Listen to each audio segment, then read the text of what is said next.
going to talk. You Yeah. hear that? Yes. Okay. I thought we heard it live.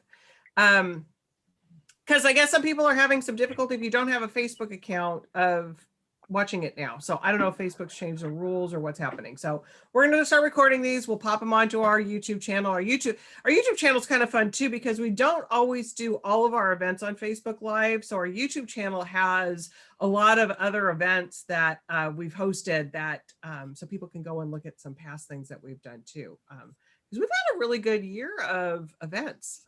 We've hosted. I have to like. Oh my God! Where's my yes. padding to my Yes. back? Wait, can my arm if reach that if far? we could all virtually do it, I don't know Nice which work. way to. We've hosted some. We've had some great events, if I may say so myself. But this is one of my favorite things that we started doing over a year and how many months ago is our tea time recommendations. So, and I always forget to toast. I don't have anything to toast today. I left it out in the other room, but cheers with your water, whatever you Cheers. got, anything hardcore. Stop drinking Not Wade. today. Not yet. It's iced tea. It's I just iced made tea with a little bit of whiskey. it. What is the Warwick's YouTube channel, Julie? I think it's just Warwick's books all together. We're gonna make it linked to. We'll link it to everything. But I think we did that stuff so long ago, like our Instagram and all of those things. And we I don't know who but they just squished Warwick's books together, all lowercase and all squished together. So it's just like, and I've tried to change it, but then you can't really change your title. You've got to like wipe everything. So it's just like, Right. so whatever. It's kind of a pain, but anyways. And as the kids say, you can like and subscribe on As YouTube. the kids say, ring the bell, like and subscribe. No, and I don't do anything on that. Please. No, I'm just kidding. I don't ever look at it. I don't like if somebody comments, it's like, I look at Facebook. That's all I look at. Anyways, same routine as always. We've got another week of great recommendations coming to you. So without further ado, Andrea, I'm going to kick it off to you. Okay, I'm going to share my screen. I'm good to do that? You are good to go. Okay, the first book I want to talk about today, thanks, Julie, for having us all again. I want to talk to you about Blue Wonder, Why the Sea Glows, Fish Sing. Wow, I wish I could speak. The Blue Wonder, Why the Sea Glows, Fish Sing, and Other Astonishing Insights from the Ocean. This was out last week. It's a hardcover at $26.95, and it's from Greystone Press, one of our stalwart Canadian publishers.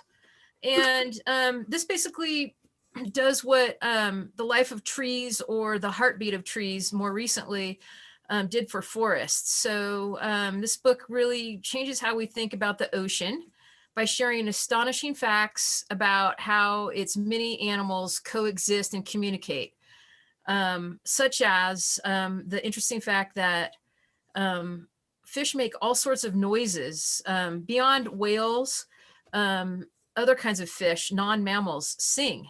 So I didn't know if you knew that, but it's just a really beautiful book. It's a perfect Warwick's title, of course, with the ocean theme there. And it has 24 pages of color photographic inserts that are just amazing. I hope you guys can see those. So it is absolutely beautiful. And Oh yeah, those are really pretty. Yeah, and I think that just the $26.95 price point, it's a great deal for all of these photos that you're going to get. Plus, of course, the oh, look at this, Sex and the Sea. There you go. Okay. I think Mike Slack had a book named that one time, and I emailed him that with a Sex and the Sea. Okay, well, anyway, I just think that this is going to do well for a long time at Warwick's, and don't forget this for later on as the holidays roll around either. I think this is just a winner. And the title again is The Blue Wonder, Why the Sea Glows, Fish Sing, and Other Astonishing Insights from the Ocean, $26.95. It was out last week, and there's a stack at Warwick's, and that's from Greystone Books. Love it. Is Greystone who did this one? Oh no, Grey Wolf. Never mind. Okay, Andrew, you have Beth Doherty's on here again. Hi, Beth. It's good seeing you again. Hi, Beth. You talked about The Guardian of Amsterdam Street a couple weeks ago, Andrea. Yes, I did. She said, loved it, 5 stars. Excellent. I am so glad.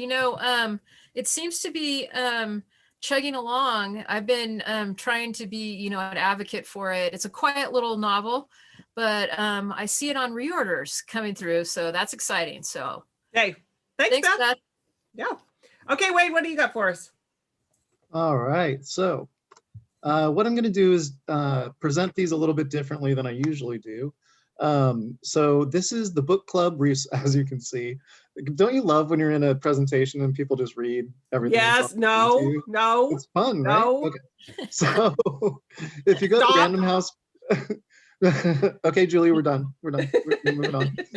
If you go to randomhousebooks.com, we have this awesome book club resources page that links to tons and tons of book group guides, all sorts of stuff like that.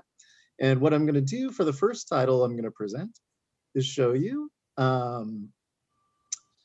See, here's just a little selection. And normally what you do is you come through here, click on the download discussion guide, but there we go. My magic fingers didn't work right away. So this is the book group guide for The Ride of Her Life, the new book by Elizabeth Letts that just came out. She just, was it last week? Yep. Did an event with Warwick's. So you may know Elizabeth Letts from $80 Champion, The Perfect Horse. Her last book was a novel, which is unusual for her, about the making of Wizard of Oz, called Finding Dorothy. The new one, The Ride of Her Life, is back to nonfiction and back to her, excuse me, amazing books about horses. And this is the true story of a woman on the East Coast who finds out she only has a short time to live. By the way, it's set in the 50s, forgot to mention that, and decides to travel across the United States. She's always wanted to see the Pacific Ocean. So she buys this kind of budget horse, which turns out to be this tremendous animal, and travels across the United States. And she has to dress as a man. I mean, it's a really, really fascinating true story. And so what the marketing team and Elizabeth herself did is went through and created this incredible book group guide that, and I'll show you, there are maps. And the cool thing about the maps, these are vintage maps that she used from gas stations, like they're actual gas station maps. Very, very interesting to look at. And she also includes some recipes that our character found across her, on her journey. And it's just a wonderful resource. And if you have a book group who likes to, sometimes people like to cook on top of the wine or cocktails. So this is a great little thing you can do. And it's all free. You can print it out, you can download it. And like I said, there are many, many books that you can do this with. But I wanted to highlight The Ride of Her Life by Elizabeth Letts first. Wait, you mean actually book groups don't just drink wine? They actually read a book, maybe? So the word on the street goes. And when I first was in one, in my 30s, when my kids were like really little, it was just like, this is just an excuse for you to get out of the house. And I was like, yep, you're right. You are so right about that. But anyways, back to Liz's book and the story. If you get a chance, rewatch her event that we did. It's on the Facebook page. It's also on YouTube. Fascinating. I mean, what this woman did, because it was the 50s. And women just couldn't just travel by themselves. And she traveled on a horse, like 10,000 miles or something. It was crazy. So anyways, super fascinating. Are there signed books still left, Julie? She sent us signed book plates. So she did send us signed book plates. And so if you order the book, just, I think we've got like half a dozen of them left or something. So there are still a few of them left. So anyways, yeah, she's lovely. She's moving to Wyoming, by the way, Wade. Not going to live in LA anymore. Not my neighbor anymore. I know, which is kind of a drag because she used to come down for the events. But anyways, I digress. Tom. She's not the only one, I think, moving to Wyoming from LA. Right. There's a few people.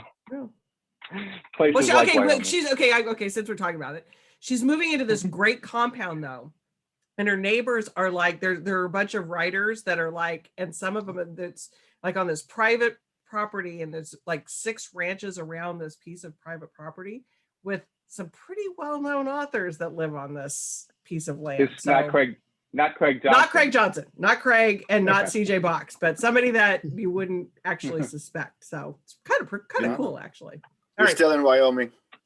true. It's still cold in the winter. Okay, Tom. Okay, my first book is The Oh. Damage by Caitlin Warrer.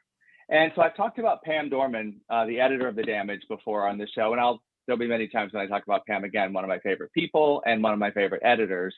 And she has an eye for all kinds of great reads. Her books are just great reads, no matter what genre, but she has a special eye for thrillers. Earlier in the year, we published The Push, which was a bestseller from Pam. So new from Pamela Dorman Books is The Damage, on sale tomorrow. So it's 2 brothers, Tony and Nick. And Tony's the older brother who's always looked out for Nick until one night he's called to a hospital bed where Nick has been attacked after a violent sexual assault. And the rage starts to build in Tony. Tony's wife, Julia, is a lawyer. It's the setting in small town Maine. So we're in Maine. And she helps guide the brothers through the legal system following this assault until things get way, way complicated. So it's a story of a crime and how it ripples through the community and through a family. It's just a great page-turning, surprising read. It was chosen by the New York Times as one of the 4 mysteries on their summer reading list to recommend. They called it one of the buzziest new books this season, a roller coaster of terror marked by whip-fast twists and turns. And if the main setting makes you think of Stephen King, it did me. We have you covered because Stephen King says, "The Damage pulled me in from the first page with smart narration, characters I cared about, a hold your breath plot, and a terrific final twist. Put this one high on your summer list." So, The Damage. Love it. I know I got a copy of that. I can't wait to. It's like everything else though. It's just like I've got too many things that bubble up ahead of it, but it does look. Yeah, good. I mean, it does look really good. If anyone's watched a recent comp would be The Mayor of Easttown, the HBO show. I feel Oh, okay. because that is so it's dark, but place plays such a big role in that show as it does in The Damage. I think that's a good comparison. Oh, really good. Yeah. And okay, I thought of something else to say, but Pam Dorman. I was thinking of something Oh else. yes. Don't let the that night- go by, Julie. The 9 Lives of Rose Napolitano, which was another Pam Dorman book. Yes. That's We're right. doing a book. We hosted her a month or so, maybe a couple months ago. We're doing a book club discussion on that book with her on Wednesday. So look at our our website and you can find out more info. I think it's Wednesday at 6, maybe 5. I don't know. Fantastic. Wednesday at 5. That's another great book group book. Another great book and another great Pam Dorman book. So yeah, Pam's a awesome. So okay, Gabe, sorry. That's what you get for being last. You have to wait through everything. I was thinking, good. That's the last time I do that. You'll be early next week. And it's always fun to hear about these books, even those that aren't mine. I know. A lot of good stuff out there. Every Tuesday, it's just such a list of stuff you want from everybody's. It's I know. It's hard to pick. hard to pick. And I'm going to talk about a woman, Amanda Montel, who did this wonderful book for us a year ago called Word Slut. It was published into the heart of the pandemic, March, May, thereabouts of last year, taking back the English language. And what she writes about, she's a sociolinguist. She writes about culture and language. And in Word Slut, she took on feminism and how language has been used to suppress women. In this book, she's talking about ultimately the language of cults, the language of fanaticism. There are a lot of fears about cult. Is it brainwashing? Can it happen to me? Am I susceptible to being involved in a cult? And she's like, well, welcome to America, where you might already have been influenced by like Peloton or by Scientology or by Nike or these various groups that we associate with. But again, it's all about language. So I'm a big fan of, I think I would have majored in linguistics if I had to go back to school again. Fascinated by language, and that's what Amanda Montell does. She's a local Southern California author, and in Cultish, she really just breaks down the language and how it's used to, to convince, and the way the language is patterned. So that's why suburban moms have gone down that QAnon hole. That's why it could happen to you. You're seeing it. The way what she does is, it is. She delves into history, into the culture, and she brings into how Facebook brings a lot of this, and the social medias and media bring a lot of this cultish thinking and talk to the forefront as well. So we're all surrounded by it, and how to be aware of it. So fascinating stuff, really smart, really readable. Reading words that you're cracking up. And Cultish, the same thing. She's very funny and very to the point, and she pokes a little fun at the culture, but something worth reading, and it's a fun read. That's the other wonderful thing about Amanda Montell is you start reading it, and you're just like, well, next thing you know, you're 80 pages in, and you got to go get supper. So big fan. Out tomorrow. Hey Gabe, is that a regular size, or is it kind of a gifted size book? Yes, I just as I get more powerful in the PowerPoint situation, more involved, I played a little bit with the sizing. So stuff I'm doing. I love it. No, but it looks like it's like just that. It sounds fascinating. Yeah, they're small trims. They're small trims. They're small. Yeah, they're not like big bestseller size. They're small trims, and they're fun. Yeah, fun, informative. Yeah, and it sounds like one of those books that you read and it's like, oh my God, the people you want to read it, won't read it though. But we get totally entertained by it, right? Exactly. I know, I love it. All right, Andrea, on to you. Okay. Thank you. I'm not quite as well versed as Gabe is, so please excuse me. The next book I want to talk about is Fourfifths of Grizzly, a new perspective on nature that just might save us all. That's from Douglas Chadwick. He's written several well-regarded books and is a writer for National Geographic. And this comes to us from Patagonia Books. So Patagonia just doesn't have outdoor stores. They also have a really excellent book division and publishing program that I've talked about a couple of their titles here at for Tea Time. This is $27.95 hardcover. It is out tomorrow. And there's a stack of this at Warwick's too. So give a call, go in, pick it up, have it shipped to you, whatever you want to do. So the argument in this book is that basically humans have 4/5 of the DNA of a grizzly. Seriously? Yes. And that's why the title is called that.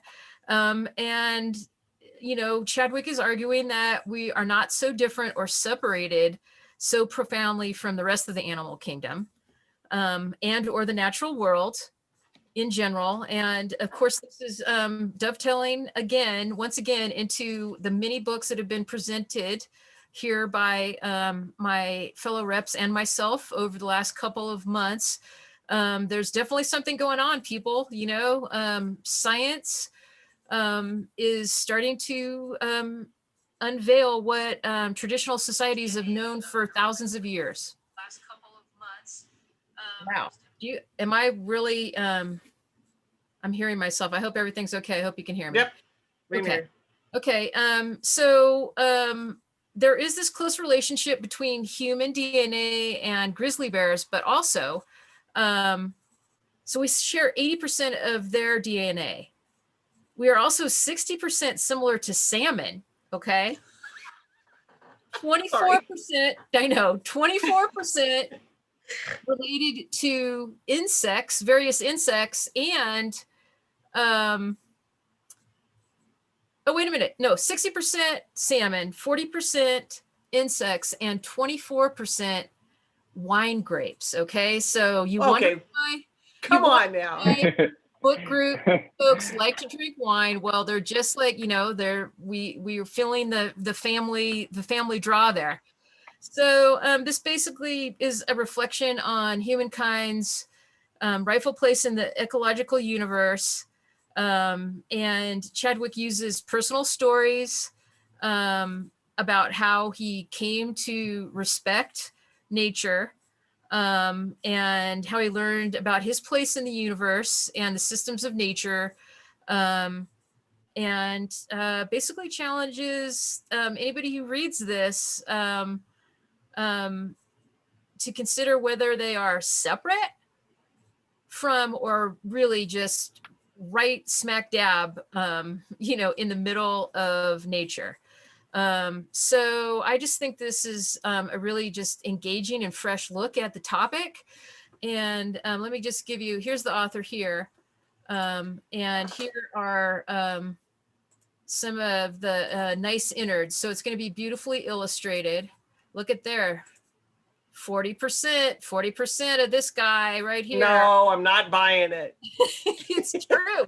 It's true. I love the wine grapes. 24% wine grape. Oh my God. Makeup. I love the picture of the people like next to the fish though, that it looks like they're a bunch of salmon going upstream. Yeah, yep. So once again, this is Fourfifths of Grizzly, a new perspective on nature. $27.95. It's out tomorrow. There's a stack at Warwick's, and this is from Patagonia Books. Awesome. I love Patagonia. They're really good. Yeah, they do. They're doing a great job. Their packages are really beautiful. Yeah, they really do. They really do great packaging. Yeah. You saw the one where the girl like knocked the grizzly bear off the fence, right? Everybody's seen that, where they were chasing their that's a dogs. little.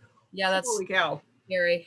Yeah, super scary. But did everybody see? Does anybody follow Leslie Allen George? Leslie, what's his Leslie? Oh God, who's the From comedian? SNL? Huh? From No, Saturday Night Live? no, it was from. Never mind. The joke's over.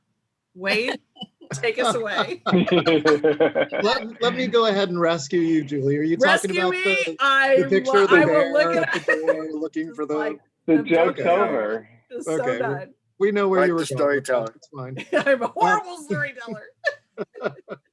So, okay. So I'm going to go back to the book club resources page, and I will do the work for you. The next book I'm going to look at is The Confidence Men. And this is the great book group kit they put together for this. This is also out, just came out in a hardcover, and it's the true story. I'm doing nonfiction today. That's kind of interesting. It's two prisoners of war during World War I who are in this POW camp in the middle of nowhere in Turkey. And out of boredom, they fashion this kind of Ouija board type of deal. And they eventually get so popular with their seances that they fabricate, they're able to con their way out of the prison camp. This is a true story, very entertaining. And, one of my favorite movies growing up was The Great Escape. And, this is a little different than that, but still, it's so much fun. If you have a history fan that you're looking for a book for, or your book group wants something a little different, I highly recommend Confidence Men. And you can see here they put together some discussion guides. And then my favorite part is you can print your own spirit board. So there's a few pages here, you get the idea. But I mean, hey, if you're going to get drunk anyway with your book, why don't you just talk to some spirits while you're at it? I mean, come on. It seems to go together hilarious. so well. But anyway, I just think these book group kits are such a great resource. And, if your book group only reads paperbacks, totally get it. You can go through there, look for other books that are out in paperback, and lots of fun activities, lots of great stuff. So book groups, not just for drinking anymore. Exactly. You're ruining it for me, Wade. I know. Sorry. So, Sorry. so that resource that you're talking about, though, can you just like can you search for a book? Mhm. Like, okay, you can just do it by title. There are certain books that are highlighted on the front page, like Right. you would expect, but you can go through and there are tons and tons of books on there. But you can Lots of search it though. different You don't have to sources. just like scroll through. Mhm. Okay, to search it. Yeah, it's searchable, I should say. And wait a minute. Now, where were these guys prisoners of war? Turkey. Turkey. I don't think that there would be anything fun about being a prisoner in Turkey. Just say it. Well, they weren't having fun. That's why they made the spirit board, Julie. It's like that. Yeah. So is it kind of gritty though? I mean, is there some gritty parts to it or not really? I mean, there is some realistic POW kind of atmospheric or Okay. details, Okay. that sort All of right. thing. It's not. But the What whole was that book? story is kind of caperish.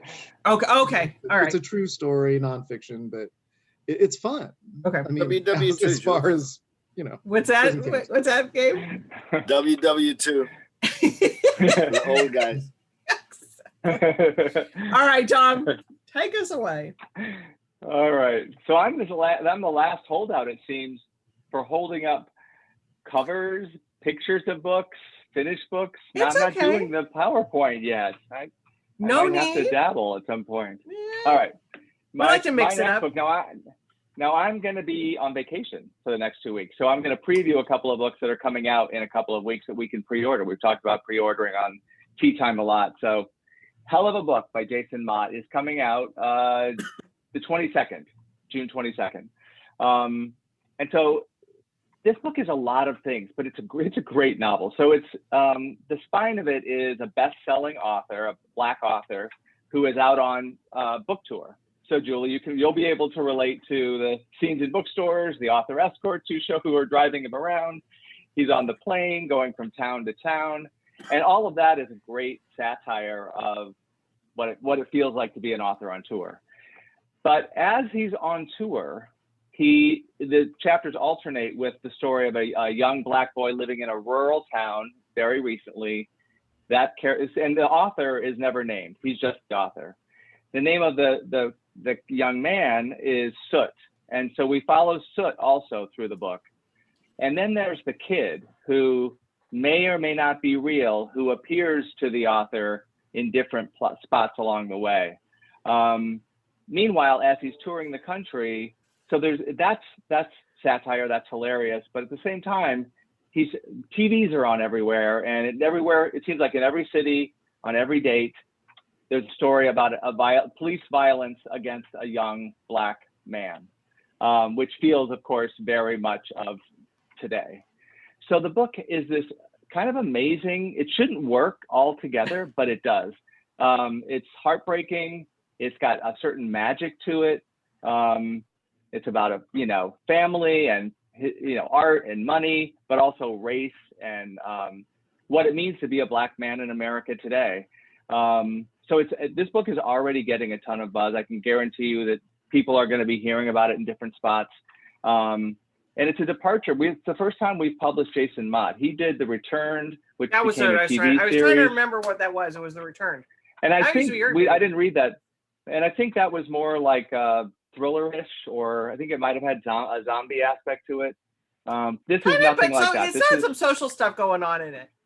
Yeah. Right. Okay. So good. that makes sense. So yeah. So this is this I think will be a breakout literary novel for him. And so I love that we have a quote from Charles Yu, who in Interior Chinatown is playing with the form, just as Jason Mott's playing with form. And so Charles Yu says, "Hell of a book, more than lives up to its title.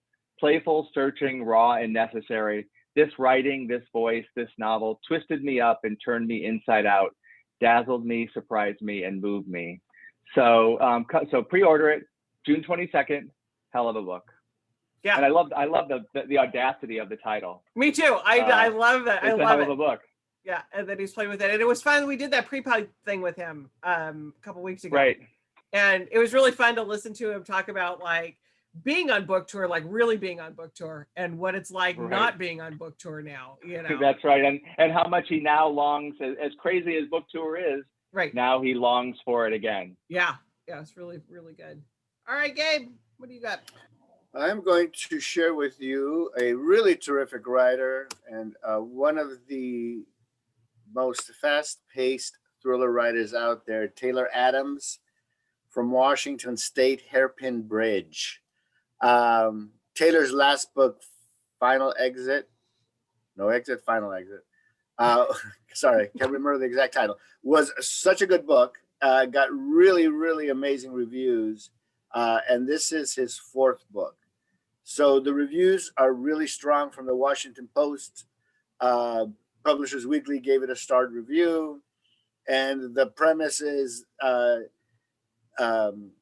Lena, young woman, gets a phone call from her sister, a desperate phone call from her sister Camry, and it's gets this weird text message from her sister that says something like, "I'm sorry." So I read this so long ago. I'm sorry, I think is the final text. And what Lena comes to find out is that her sister has leapt off Hairpin Bridge. So she needs to figure out what's going on because there's a lot of time unaccounted. And as she investigates and she gets more involved, more and more things come up, like the fact that she tried to send something like 25, 26 text messages, but she was in a dead zone, so they couldn't go through.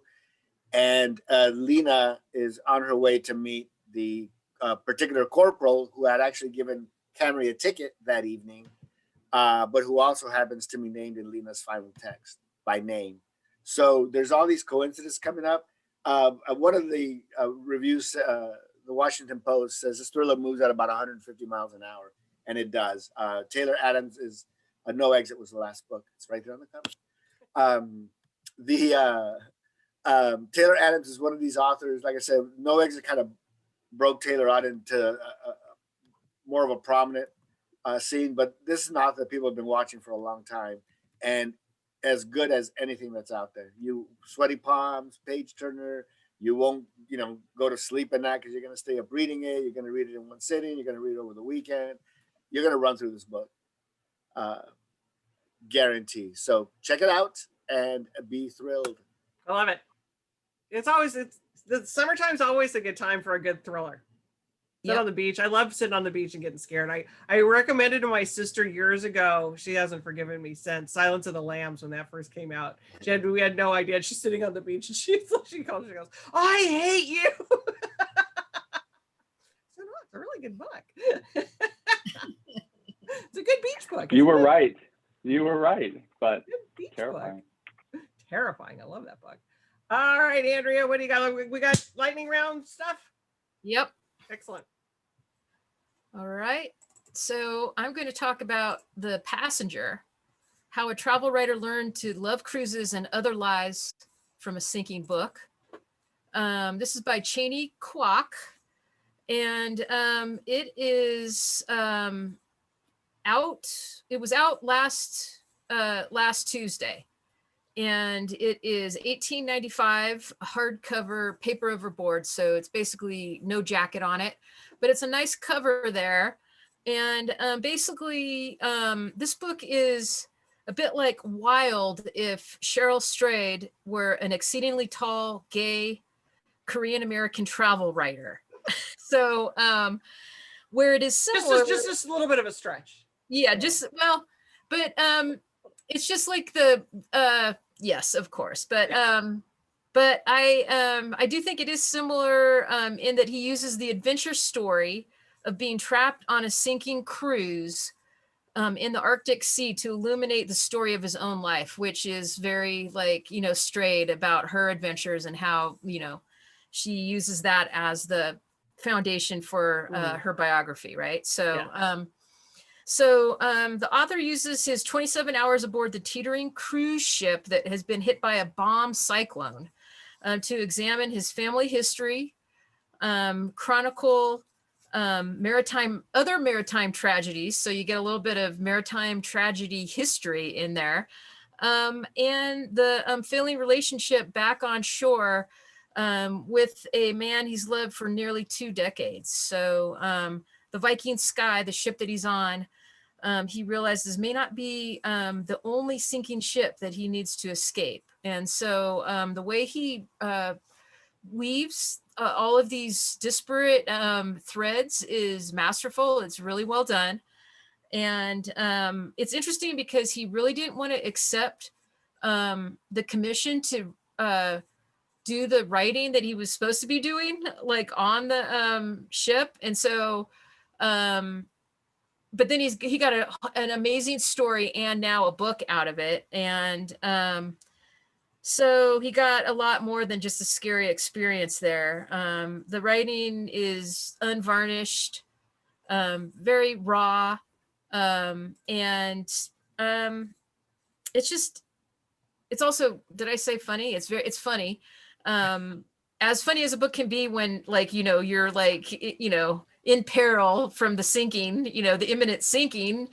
But, and I just think it's great travel writing from a slightly skewed perspective, and something that you don't see every day. So there's copies of this now at Warwick's, and that's The Passenger, How a Travel Writer Learned to Love Cruises and Other Lives from a Sinking Ship.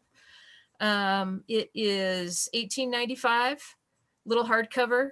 And this is from David R. Godine, one of our literary publishers. So I expect this to get a lot of attention and sell pretty well for a long time at our indies, including Warwick's.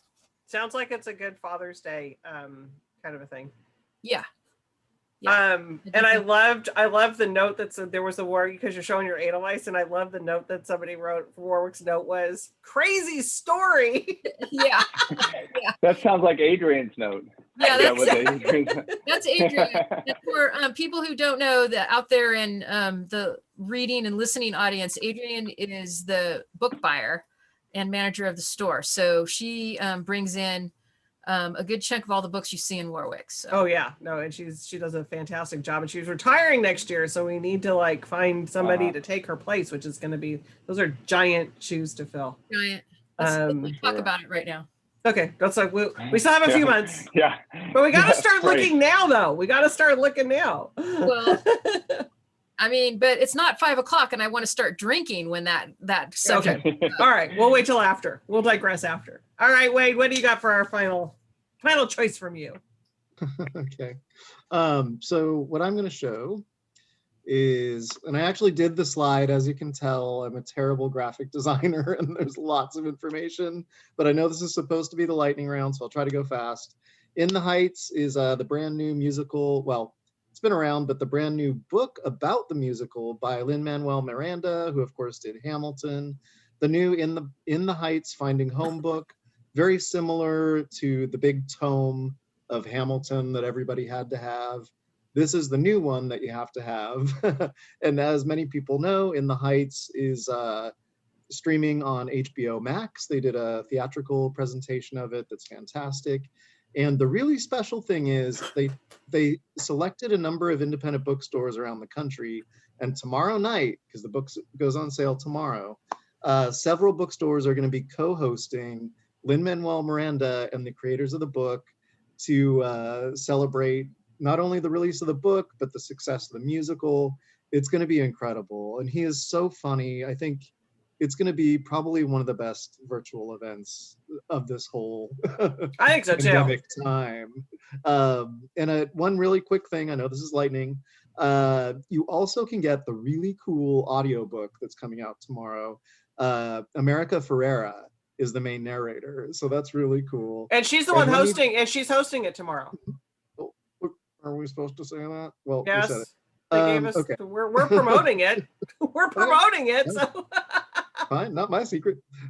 So Libro FM, if you aren't familiar with it, is the service that Warwick's and many other independent bookstores use, so that you have an alternative to iTunes or Audible, that you can support your independent bookstores with their programs and download audiobooks. Very, very easy to use with your devices or your computer. And you can, of course, tomorrow download the audiobook of the In the Heights book. Julie, do you want to say anything else about the event? Or well, sales for the event actually stop tomorrow at 9:30 our time. So if you're wavering about it, make a decision now, because we turn off the sales for it at 9:30, 12:30 Eastern tomorrow. And it is a ticketed event. So when you buy the ticket for the event, which is going to be really cool, Yeah. you get the book with it. Yeah. And this is one of those things where it's such an elaborate, amazing book. Everywhere is going to blow out of it. So even if you aren't going to attend the event, no interest in that. If you want the book, call Warwick's now. Yeah. And get your hands on that book when it comes out tomorrow morning.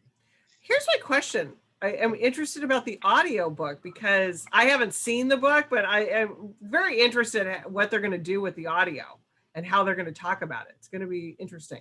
It's kind of conversational, and I haven't heard it yet, but from the stuff that I've read about the audio version, America Ferrera is narrating, and then Lin-Manuel Miranda and the other creators of the show will give their anecdotes and stuff. Interesting. So even if you have the book. Because the book is like a big visual book though, isn't it? It's a very visual. There's a lot of text to it too. Okay. But yeah. All right. Yeah. And so, every once in a while, there's one of these audiobooks that kind of breaks the mold, and that's this. Sounds really good. It's cool. All right. Okay. Oh, and go ahead. Well, I was going to say, I saw the movie on Friday night. It's fantastic. Yeah. Oh my God. Just like an exhilarating, wonderful delight. It was just what I needed. Just what we all need. So here's my question, because I haven't watched the movie yet. Because Hamilton, the show that they put on, like, I don't know, Apple Plus or whatever it was that had it.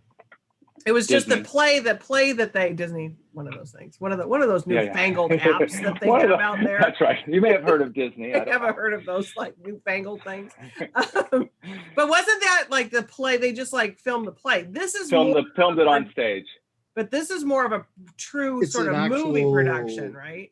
Yeah. Oh, absolutely. The streets of New York come to life with, Got it. Countless dancers and singers, and it's so. I had never seen this musical on stage, but I'd love to see it on stage too to see how that works. But it works beautifully as a film. And if you like Hamilton, it's that same kind of hip hop influence. It's really special. Okay, Tom, what do you think? So. I almost skipped you. I guess I should talk about it. I know. I almost skipped myself because I forgot. Okay. Also, so this is a pre-order coming June 29th. The Personal Librarian by Marie Benedict and Victoria Christopher Murray. So this is I feel like the glory days of historical fiction, because we're unearthing so many incredible stories, and this is another one. So it's based on the life, it is telling the life, but through fiction, of Belle DaCosta Green, who was J.P. Morgan's personal librarian. And her father was the first Black graduate of Harvard College. He was a well-known person. He was a racial justice activist of his time. He was an educator. But after the father, Belle's father and mother split, the mother changed their names, changed their last name. And from that point on, the family and Belle passed as white. So they said they were Americans of Portuguese descent. So for the rest of her life, she passed as white in this deeply segregated racist society. But at the same time, she's moving among the elite of New York because she becomes J.P. Morgan's personal librarian. And if anyone's been to the Morgan Library in New York, he provided the money, but it was her collection. She's the one who put together that collection. So it's an incredible story of a lost story, really.